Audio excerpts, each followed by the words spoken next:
สบายดีทุกคนยินดีต้อนรับทุกคนเข้าสู่ช่องของกุ๊กสารและลองสารเด้อมื้อนี้ก็คือกุ๊กกิ๊กจะพาทุกคนไปเบิ่งเนาะเพราะว่ามื้อนี้คณะบ้านกุ๊กกิ๊กเพิ่นเฮ็ดทางยางอยู่ตอนนี้ก็เพิ่นกำลังเฮ็ดอยู่ฮะเนาะกำลังสิรับเว้ยแล้วก็คือมื้อนี้ห้านกุ๊กกิ๊กว่าสิไปเกี่ยวข้าวว่าซั่นแต่ว่าฝนตกแต่เช้าลงมายังบ่เช้าปานนี้แล้วก็เลยบ่ได้ไปเกี่ยวข้าวเลยวันนี้สิไปเบิ่งมันเฮ็ดทางยางนี่ทานก่อนซึ่งยังนั้นสินอน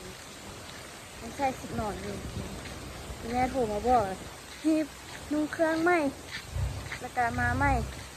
แม่อยู่ใส่กับบ่ฮู้ตอนนี้นะฮู้แต่แบบว่าได้ยินได้เสียงกดยังนอนแฮงแบบนี้นี่ตอนนี้กี้กำลังซีอ้องมาเบิ้งก็คือเพื่อนเฮ็ดมาฮอดทางบ้านแล้วแต่ตอนนี้เพื่อนยังไม่ทันได้เฮ็ดเทื่อเพราะว่ายังไม่มีขี้ดินขี้หินเพื่อนอาจจะอนามัยก่อนแต่ว่าตอนนี้กิ๊กซอกแม่อยู่แม่กิ๊กอยู่ใส่วะดิเพราะว่าเพื่อนเสียเอามาฮอดทางเหือนกูกิ๊กบอกนี่กิ๊กอยากนอนพากันมาเบิ้งไล่ไทยไล่ว่าเราบุหูเรื่องหูเล่าอันเดียวทุกคนเรายังนอนอยู่เมื่อกี้นี่นะที่คุณกันโอ้ยมีนากับมาท่ายคือกันว่ะมึงดูว่ะเพื่อนได้ขุดลังหัวแต่เพื่อนกะซิไปฮ้อนเหือนเห่าบ่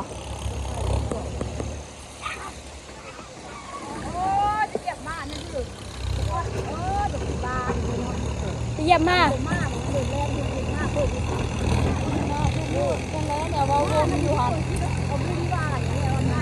อัพมาไหมอัพเดี๋ยวมาอ้าวเอ้ย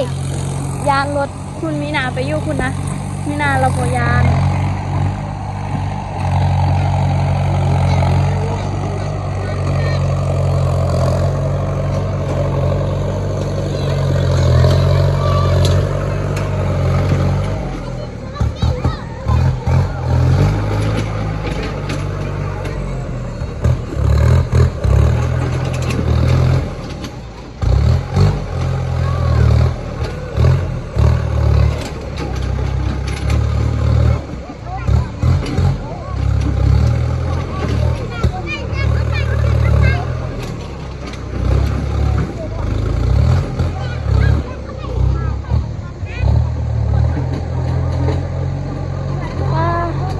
เพื่อนเฮ็ดมาตั้งแต่ยุคคุณละได้แต่ว่านี้เพื่อนกำลังมาเฮ็ดอีกวันนี้คุณ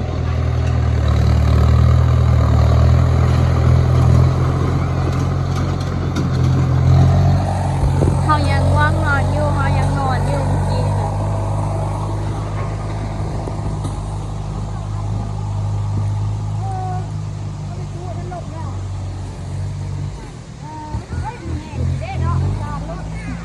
ก็มักน้ำไงลงว่ะ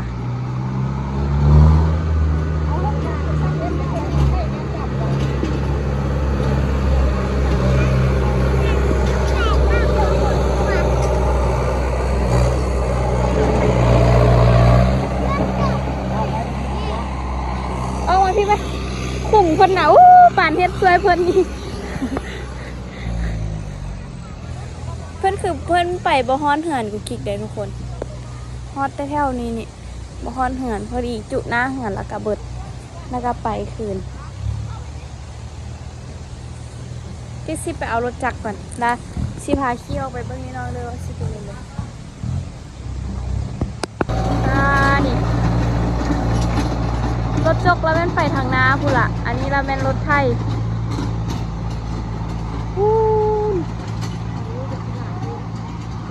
มันบ่ฮ้อนเหือนเฮาซะมาบ่ฮ้อนแท้เลยเนาะนี่มันคือบ่ฮ้อนเหือนเฮาบ่ทุกคน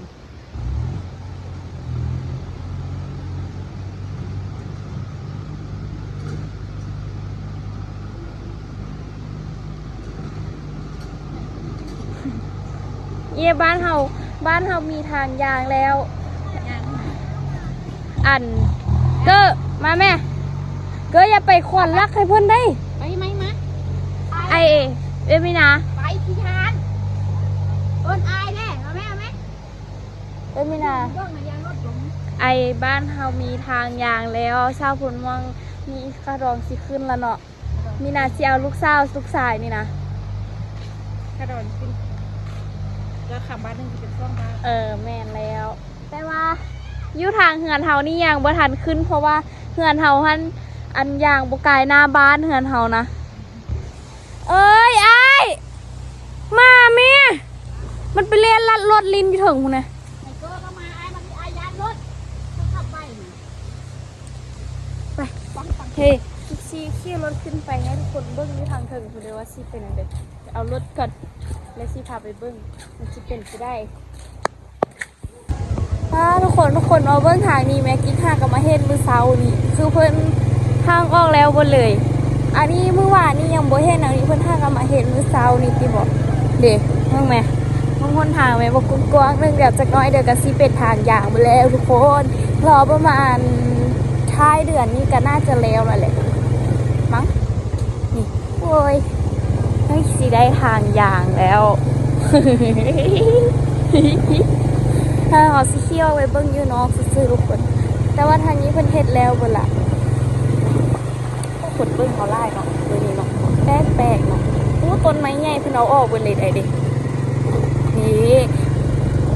มีนามาถ่ายแต่เช้าพุ่นนะแต่ว่ากิ๊กบ่ได้มาถ่ายเพราะว่ากิ๊กเฮ็ดเวียกเหมือนหลายๆมื้อนี้นะจุ๊บปู้เขาห่างหายกันไปบักโดนนึงกิ๊กบ่ได้ถ่ายคลิปลงเลยช่วงนี้นะจ้า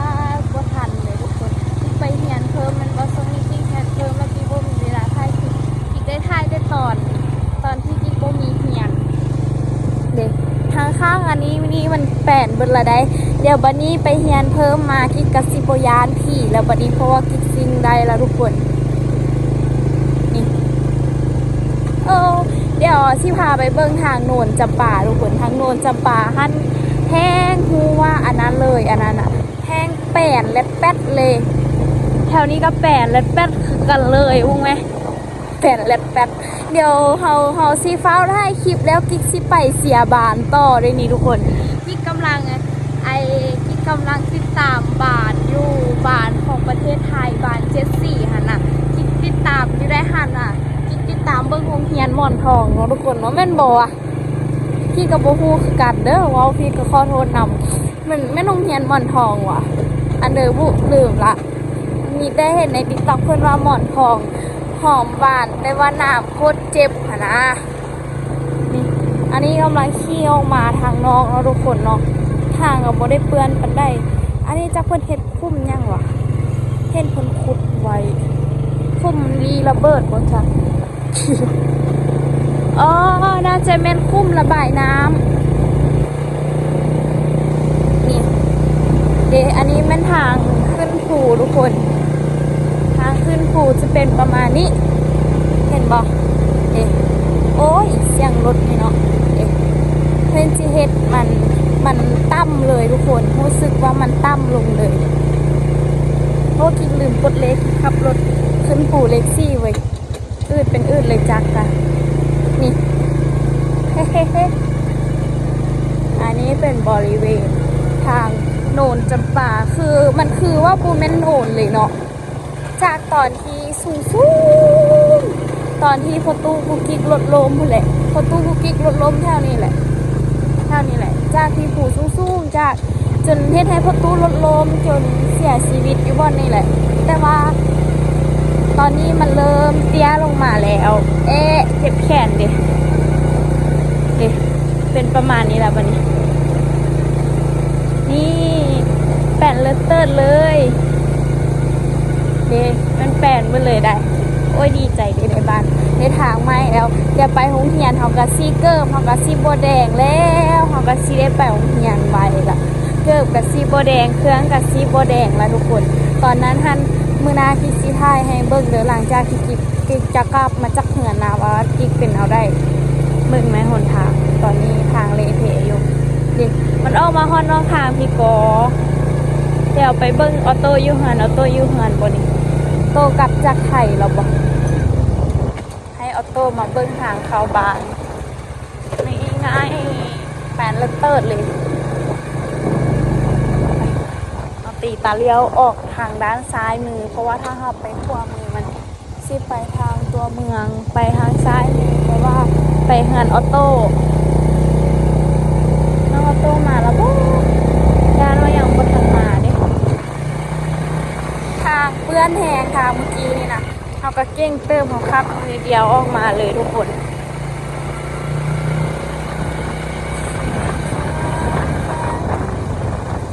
โต้ยังบ่มาดิลืมไปออโต้มาละเอามามื้อนี้ว่ะเด้ออันนี้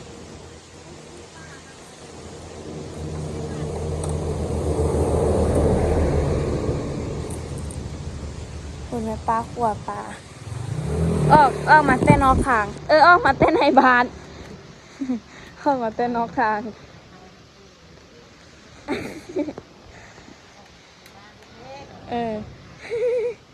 แล้วชิพาโต้ไปเบิ้งพ้นทางใหม่นี่นะ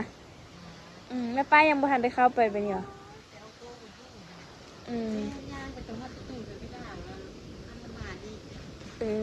มันเป็นคนเฝ้าหานั่นบอก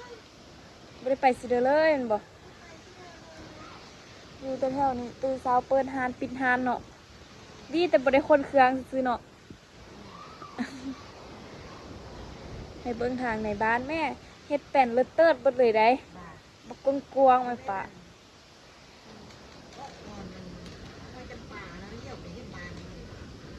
บ่แต่ต่างแต่ว่าเลี้ยวเห็นรถกันซื่อๆตัวบนทางโค้งหิงๆหั่นน่ะเห็นกันเบิดเลยเพราะว่ากระเจ้าอันนั้นออกเบิดเลยเอาป้าออกเมิดเลยยังบ่เห็นมันบ่เดี๋ยวจังได๋เข้าไปสัมผัสตอนนี้ทางเตือนเละเทอะอยู่เพราะว่าฝนเมื่อคืนนี้ละไอ้ต้าเอาขี้สายออกดิมาฝนรถแล้วบัดนี้ก็ทางหอยตีนรถจกแด่ทางหอยตีนรถดุดแด่บัดนี้นะแล้วหอยตีนรถอัน10 ล้ออีกบัดนี้มูลปุยเลยแถวอันโนนจำปานะแม่ป้ามันแจ๊กที่มันเป็นภูสูงๆมันเพียงกันเลยเนาะมันกะเอ็ดเป็นโนนหน่อยนึงคือว่าตัดลงเลยคือว่าเกือบเพียงกันแล้วจากสูงๆจนประตูรถลมพุ่นเนาะค่อยตัดลงมาเลื่อนในเดียวนึงเนาะเมื่อโนนจะป่าเอาซื้อตอนนี้โนนจะป่าแล้วสิห้องว่าโนนนั่นด้วยเนาะโนนจะป่าฮันแม่ซื้อแต่จะป่าฮันซื้อวะ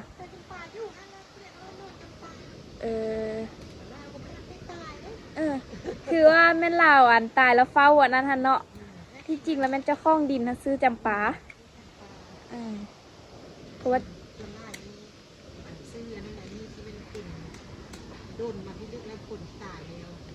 ที่จริงบ่เจ้าของดินซื้อโดนนั้นก็ติดโนนเลยน้องโนนจำปาที่เป็นบุกซีโฮงเนาะซีโฮงโนนอันเดียวเนาะแล้วโนนกองโนนจะป่าหันห้องว่าโนนน้อยเนาะไอ้นั่นนะโนนค่อยตู้ย่อยโนนค่อยตู้ย่อยนายน่าตู้ย่อยวะฮันนะ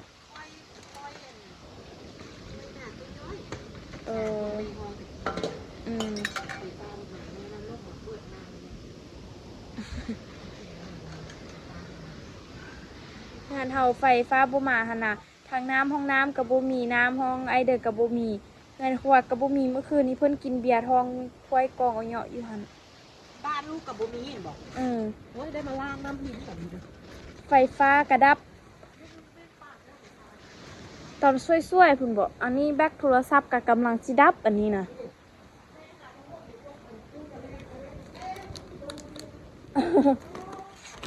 ต้องตายตกอันนี้มันอย่างกระทุนเลยอันยังน้อยซื้อเป็นยิงกระทุนมีตัดเล็บตัดแล้วเรียบร้อยแล้วเด้อเล็บมือยังริ้วก้อยจงไว้พอเฮ็ดแนวอันนี้มันช่วยกันอันตู้กระแลมมาซีโบละลายวะมื้อวานนี่กระดับมือนึงเนาะมื้อวานนอกทางบุทับวะบ้านเราดับมื้อวานนี่กะมื้อวานนี้ดับฮอต10 จักโมงวะ ฮอด2 โมงว่ะ12 โมงว่ะ1 โมงนี่แหละงานเขานะงานแม่ป้าเราบ่ดับเอาแม่ป้านอนกองพุ่นว่าหรือว่านอนนี่เลยนอนนี่เลยแม่นบ่เออ แบ็กสิดับแล้วทุกคนแบ็กโทรศัพท์ลิ้นแต่เซานะยังเด้อฮะน้ำอันนี้มันน้ำอันป้าเห็นวะไอ้น้ำมันเป็นน้ำเหมือนน้ำสร้างโอ้เอาน้ำสร้างตัวนั้นบริเสียบใดเลยวะนั่นมันเป็นไดโอโต้เลยโอ้นั่นแหละเมย์บอกคุณเมย์ปู่มันซื้อไดโอโต้ไปกินในมันละเปิดก๊อกเดียวเอาเลย คักเนาะเมื่อไรเนี่ยมันก็ตั้งเงินสร้างเปลี่ยนมันจะไปซื้อแทงซื้อเลเซอร์แม่นละบ่เอาในก๊อกน้ำสร้างนะคะกล้องน้ำสร้างมาแต่กล้องหั่นน่ะแล้วก็เข้าเงินแล้วก็เป็นน้ำสร้างป่ะป้าตัวหมอกหมอนน้องหมอนจะมือลูกพี่กลุ่มว่ะล่นเต็มพื้นหมดเลยเนาะใกล้จนว่าปากแลปากดำเบิดขี้ก็ยังดำกับขี้ดำลูกเอาไม่นานแม่เพื่อนก็มีนาว่ะดูเย็นเลยขัดยากไม่เลยปิดแต่เป็นยากข้าป้าเลยแมวมันติดเงินเนาะสิได้บอกแมวไปปลูกก่อนปลูกมันก็สิติดอยู่วะเนาะมันก็สิเป็นมากแล้วนี่อยู่อ่ะพวกลุงเอามาได้เสริม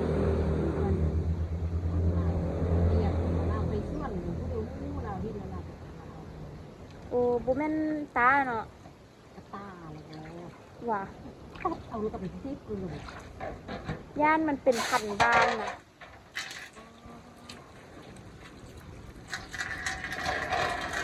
แม่นายพริกให้ตาหมอนไม่เยอะแม่ลาแม่ติดกว่าไม่หมายว่าหมอนยืดละว่านอีก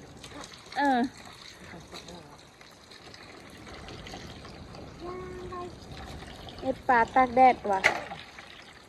แม่ว่าสิไปเกี่ยวข้าวมือนี้ก่อนนี่ฝนตกลัดแต่เช้าพุ่นก็เลยเฮาก็เลยสิบ่ได้ไปเกี่ยวน้ำเพิ่นซ้ำแล้วบ่สิเข้าโรงเรียนละนี่ก็เข้าโรงเรียนละจะวันเช้าเหรอถ้ามื้ออื่นนี่ตกอีกนี่ก็บ่ได้เกี่ยวเพิ่นเบิ่งฟ้าได้เพราะว่าพายุยังมาอยู่เบิ่งพายุเข้าเวียดหั่นเนาะพายุเข้า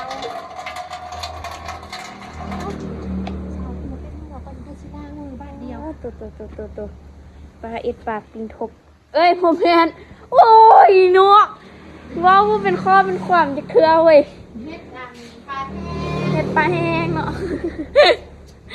มันดื้อเบาๆบุเป็นคำความเป็นเนาะเฮ็ดปลาปิงทบปลาแห้งปลาตากแดดอยู่กันยังว่าปลาปิงทบวันนี้แม่เสียอะไรก่อนเสียนเด้อเสียนสาวแล้วเข้าตู้เย็นก่อนตู้เย็นมีโมไปมากับญาติจะไปทันย่างขึ้นหรือว่า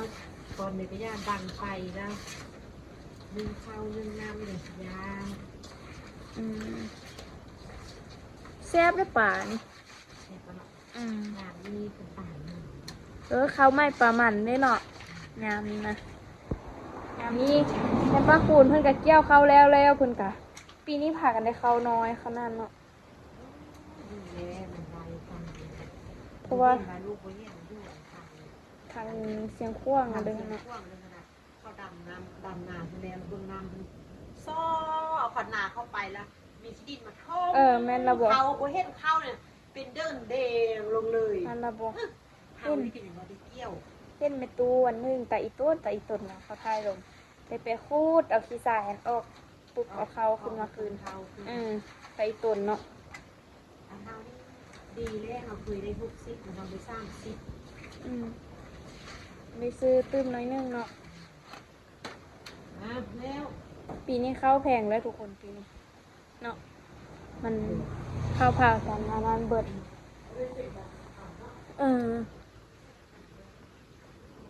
แต่ แต่ว่าพวกหนาโน่นแล้วได้เข้าลาย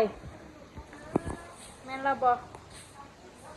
เข้าบ่ถึงน้ำท่วมสนากินทันเข้ารีบน้ำจริงนะมันถึงน้ำท่วม เข้าผิดกรรมวะ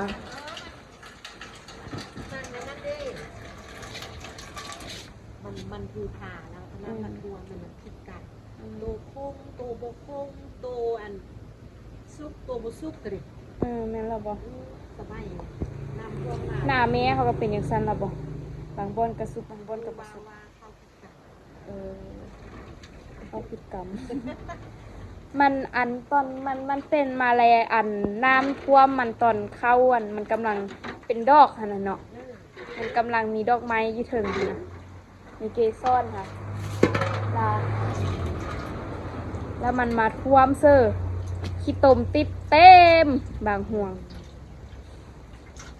ไอ้ปลาได้30 ปลายกิกสิได้อยู่40 เป่า40-50แต่ละปีโอ้ได้ไล่ได้คนปีกายนี่ได้เขาไล่ กิน โอ้ยสิได้เป็นตาเปลี่ยนเขาแนวอีแม่วะอ๋อไอเสื้อนี่ยังใส่ทรงเหี่ยนอยู่วะบอก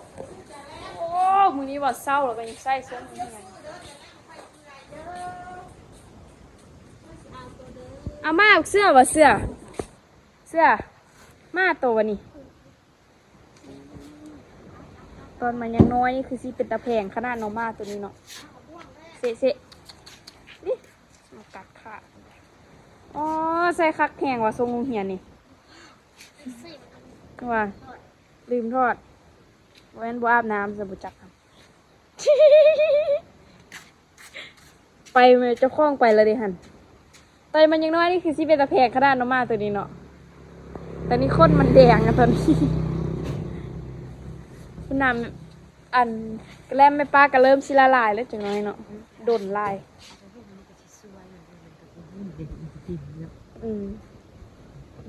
กินอันนี้เราได้ ไข่ปลานี่มักกลับในกระดานมือนึงกูเป็นเด้อแต่เจ้าเขาบุกปุกสัน โอ้เจ้าอันผู้กะค่ายกะแลมนี่หวะงานกูคิดกับบริตีบล็อกซ่องมือล่ะไฟฟ้ารับซ่องมือล่ะถ้ามือแรงกูมานี่ก็เป็นซ่องมากก็ขนมอันนี้ไอไลท์มากเลยนะแต่มาก็มีเงินติดโตอ้องมาเตอเป้าเพราะว่ากำลังสินอนขนมปลาหมึกกรุบนี่ก็ได้ค่ายดีได้เนาะปะเนาะมาที่เด็กจะเห็นเบิดหมึกกรุบนะคะทุกคนไข่ก็ได้ค่ายดีกันก็ไข่นะทุกคนเป็นขี้คานแป้งกินเป็นกำมาเอาไข่นี้มันฟาร์มจากบานเองฟาร์มจากเมืองของเฮาเองเป็นเพราะว่าอยู่เมืองเฮามีฟาร์มไข่ตอนกิ๊กยังน้อยขณะกิ๊กไปซื้อไข่กิ๊กเลือกแต่เพราะว่ามันซีมีอยู่ไข่ซ่องหน่วยอยู่ไหนหน่วยเดียวเลยนะมันซีมีอยู่ซ่องลูก ตอนนี้ก็ยังมีอยู่บ่แม่ป้าไข่ซ่องลูกในหน่วยเดียวนี่นะ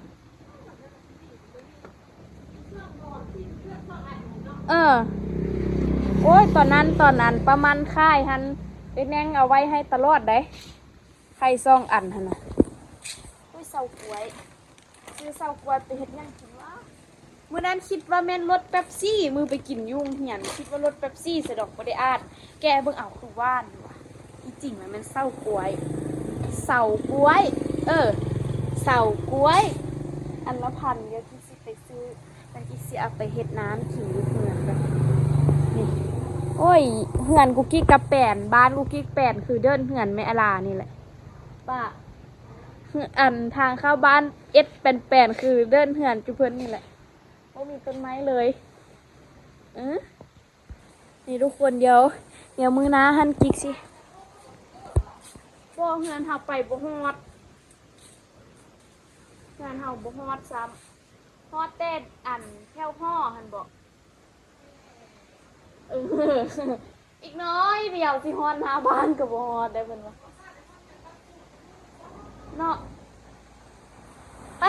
ทุกคนเดี๋ยวคลิปนี้กินไปก่อนเดี๋ยวมื้อหน้าทีมงานซีถ่ายคลิปให้ทุกคนเบิ่งใหม่เด้อว่าตอนเพิ่นเฮ็ดทางกันสิเป็นจังเด้อทุกคนปูยางแล้วสิเป็นจังได้เดี๋ยวมื้อหน้าสิมาถ่ายคลิปให้เบิ่งใหม่อันนี้แม่นวิวทางนอกทางสิเป็นประมาณนี้เลยฟ้าหลังฝนบ่งดงามปานใดมื้อนี้นะทุกคนเพราะว่าฟ้ามันมืดแต่ว่าต้นไม้เสาะไส้ได้ทุกคนเดี๋ยวคลิปนี้กินไปก่อนทุกคนเจอกันในคลิปหน้าเด้อบ๊ายบาย